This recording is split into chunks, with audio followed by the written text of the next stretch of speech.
Hello, and welcome to a presentation on application-specific information and how you can understand all of the requirements surrounding application-specific information so as to prepare for successful inspections. Application-specific information requirements can be found in Title III of the California Code of Regulations, Section 6723.1, 6761.1, and 6619. In summary, these sections state, the property operator of a site used for the production of an agricultural plant commodity shall display application-specific information, known as ASI, at a central location beginning within 24 hours of the end of an application and for 30 days after the application, the definition of a treated field. The location of this ASI should be documented on the Hazard Communication A9. ASI should be retained for 2 years plus the current year. This is a lot of information, so I will break down the who, what, when, where, and why throughout the remainder of this presentation. So who do the requirements for application-specific information apply to? They apply to the property operator of a production agriculture site. Additional application-specific information requirements apply to property operators who either have employees who handle pesticides or have field worker employees who hire farm labor contractors who are working in a treated field. Inspectors assess compliance with requirements for application-specific information, both when we do field worker safety inspections and records inspections. During field worker safety inspections, an inspector may ask the field worker crews how they know it's safe to enter a treated field, and also where to find application-specific information for the site in which they are working. If field workers can successfully answer these questions, there's a fairly good chance that application-specific information requirements are in compliance. Additionally, inspectors assess compliance during records inspections. This is when inspectors would ask a grower to provide 2 years plus the current worth of application-specific information. So when should application-specific information be displayed? Well, let's first take a look at the definition of what it means to display. This is from the Department of Pesticide Regulation. Displaying means to make information available to the employee so that he or she may readily see and read the document during normal business hours without having to make a specific request of any person. Therefore, this means that an employee should have unimpeded access to the document.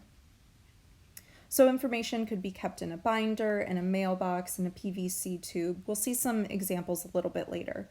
But essentially, the employee should have nothing inhibiting them from accessing these documents. So back to the original question of when should ASI be displayed. It should be displayed within 24 hours of the completion of a pesticide application, and then it should continue to be displayed for 30 days after the expiration of the restricted entry interval, or REI. And this is our definition of a treated field. It's any field or vineyard in this case that has been sprayed with a pesticide within the past 30 days.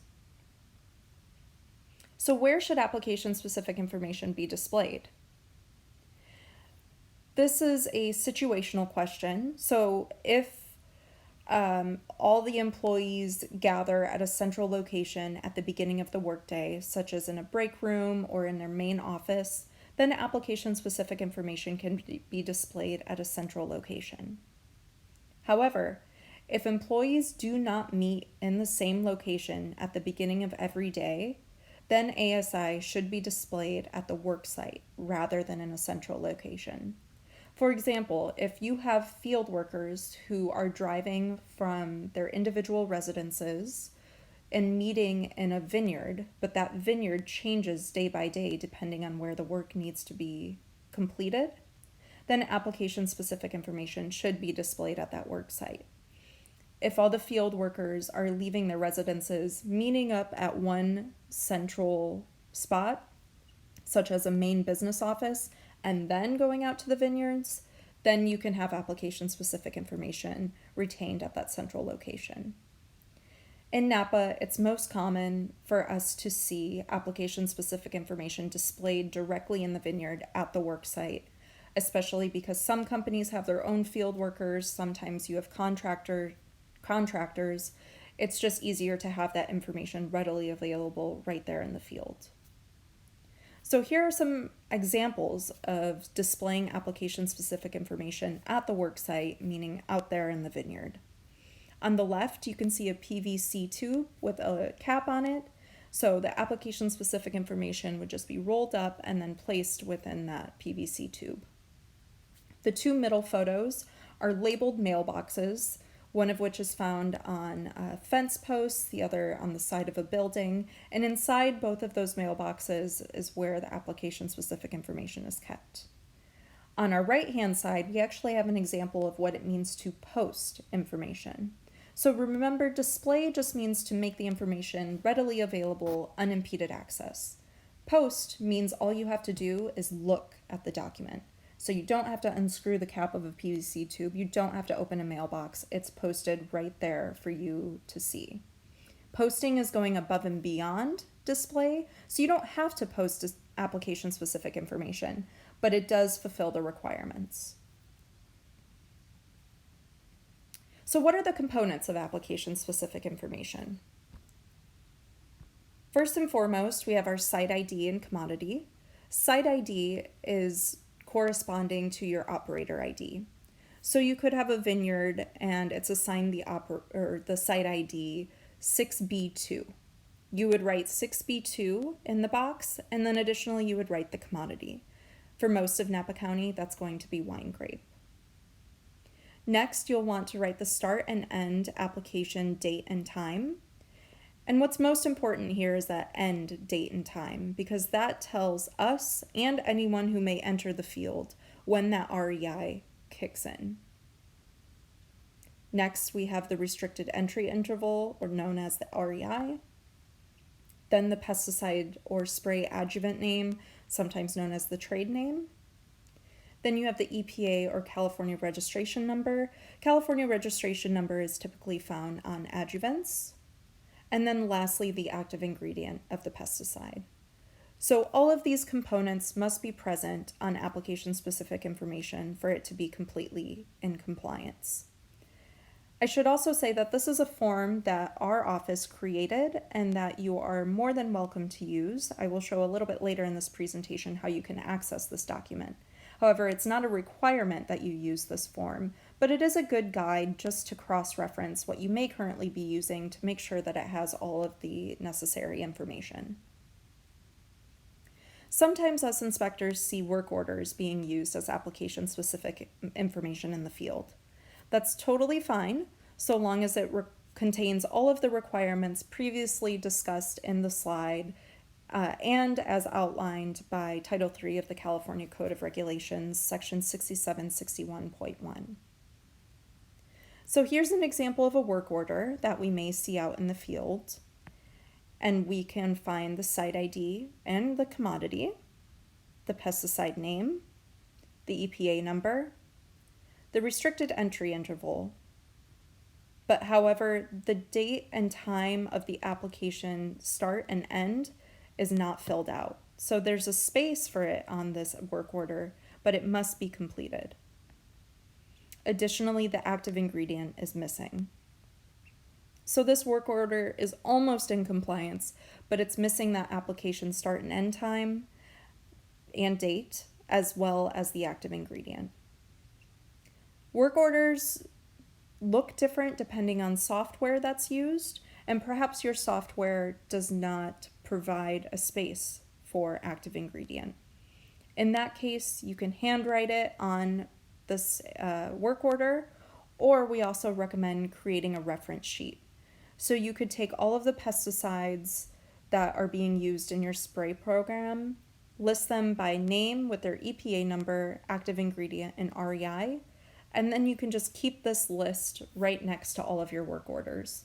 Therefore, the two documents together provide all of the information needed to be in compliance for application-specific information requirements.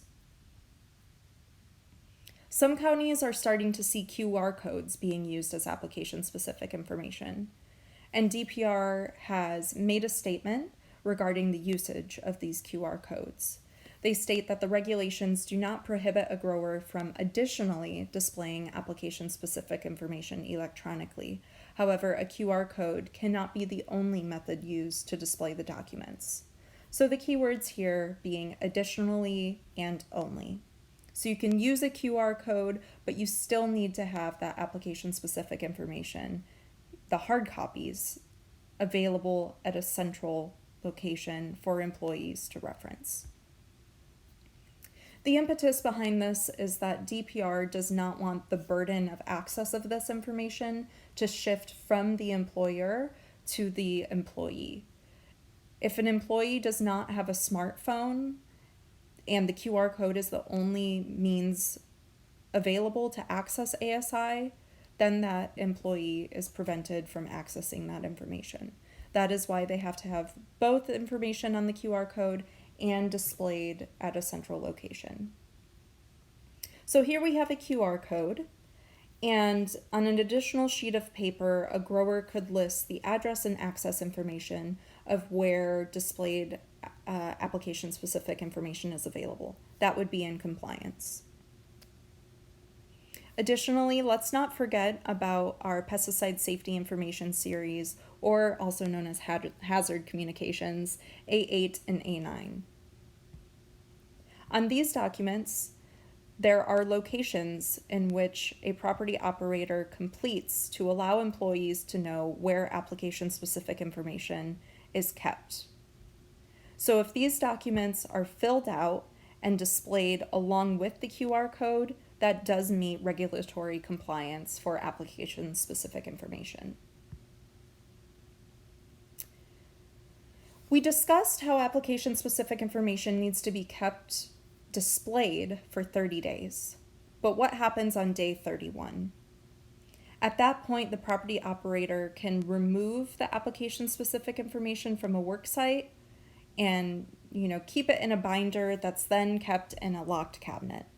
Or if it's already at a central location, the property operator could throw out the hard copy so long as they have a digital record available. So remember, after this point, the information no longer needs to be displayed, meaning it no longer has to be readily available to employees, but you as the operator must keep these records for 2 years plus the current. If you only have digital copies of your application-specific information, such as just digital work orders, and all REIs are beyond 30 days, that is totally fine and that is in compliance. So just remember that you need to have application-specific information available and all of those records retained for 2 years plus the current year, so 3 years, but you're no longer required to display them beginning on day 31 after the REI. As mentioned previously in the presentation, our office created this application-specific information form, and you can find it by going to our website, countyofnapa.org/agcom. And once you get to our website, you'll select Programs, Pesticide Safety, and then you'll find a link to the form on the lower right side of our Pesticide Safety Program page. Again, it's not required that you use this form, but it is handy and it's also a great resource to use to make sure that whatever documentation you're using now has all of the components as required for application-specific information. If you have any questions, please feel free to contact our office at 707-253-4353.